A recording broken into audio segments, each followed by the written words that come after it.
এবারে কেন্দ্র সরকার আরেকটি উদ্যোগ নিতে চলেছে, ওয়ান নেশন ওয়ান আইডি, তবে ছাত্রছাত্রীদের জন্য। এই আইডির নাম দেয়া হয়েছে আপার কার্ড।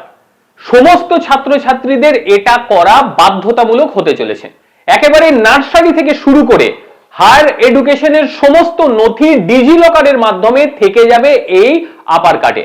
ভর্তি থেকে শুরু করে অন্য জায়গায় ট্রান্সফার হওয়া সবকিছু নথি থেকে যাবে সেখানে। কিন্তু এই যে আপার কার্ড, এই আপার কার্ড কিভাবে পাওয়া যাবে বলে দিচ্ছি। সরকারি একটি ওয়েবসাইট রয়েছে, ওয়েবসাইটটির নাম abc.gov.in।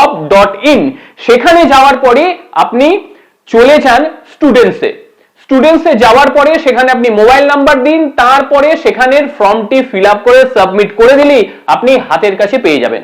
অত্যন্ত গুরুত্বপূর্ণ ইনফরমেশন। আপনি যদি স্টুডেন্টস নাও হয়ে থাকেন, আপনার পরিবারের কেউ থাকতে পারে, অন্য কেউ থাকতে পারে, গুরুত্বপূর্ণ ভিডিও শেয়ার অবশ্যই করবেন।